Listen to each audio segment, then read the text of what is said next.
Bumi Cendrawasih semakin mendekati rencana pembentukan daerah otonom baru.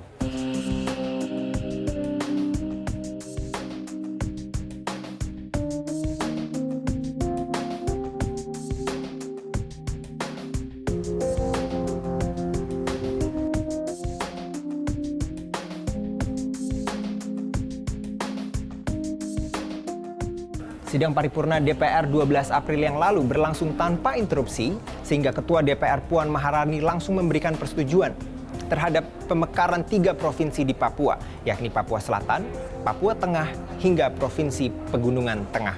Nah, rancangan undang-undang ini resmi menjadi inisiatif DPR dan nantinya akan dibahas bersama dengan pemerintah, di mana akan segera disahkan dalam masa sidang yang akan datang.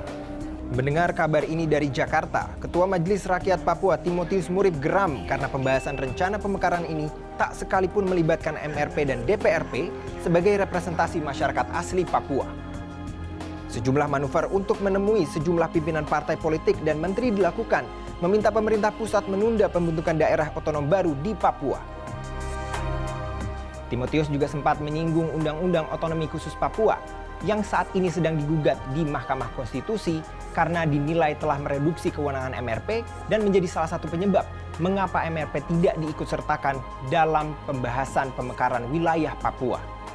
Pasal yang dimaksud adalah pasal 76 dalam Undang-Undang Perubahan Kedua tentang Otonomi Khusus Provinsi Papua, di mana pemekaran wilayah yang semula menggunakan kata wajib meminta persetujuan MRP diubah menjadi kata dapat, sehingga pemekaran Papua bersifat top-down atau bisa langsung dilakukan dari pusat. Dan pemekaran itu baik, ya, tetapi untuk Papua bukan saatnya. Ya, kenapa? Ada berbagai alasan Majelis Rakyat Papua atau rakyat Papua melalui Majelis Rakyat Papua menyampaikan bahwa kenapa pemekaran itu diminta supaya segera ditunda.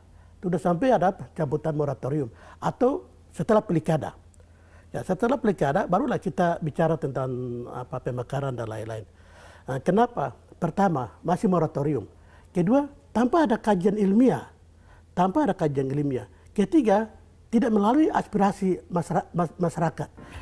Pemerintah melalui Menteri PPN dan juga Kepala Bappenas Suharso Mono Arfa menyatakan bahwa usulan penundaan ini akan disampaikan ke Presiden Joko Widodo. Namun DPR dalam hal ini menyatakan bahwa meski menuai pro kontra, kebijakan ini akan terus dilakukan demi kesejahteraan dan juga pemerataan pembangunan bagi masyarakat Papua. Kalau kita mau ingin pemerataan dan melihat perkembangan Papua jauh lebih baik, maka tidak ada pilihan lain selain harus pemekaran supaya distribusi terkait dengan pembangunan itu, baik anggaran dari pemerintah pusat termasuk juga dari pemerintah Papua sendiri, itu akan terdistribusi. Majelis Rakyat Papua menilai bahwa pelaksanaan otonomi khusus secara konsisten ini akan berdampak kepada kesejahteraan masyarakat Papua itu sendiri jika dibandingkan dengan pemekaran wilayah. Aspirasi telah disampaikan, namun jika tidak didengarkan oleh pemerintah pusat, Ketua MRP menyebutkan bahwa keputusan akan dilimpahkan kepada masyarakat Bumi Cendrawasih. Ausriun Dholu, Robin Kitt, Jakarta.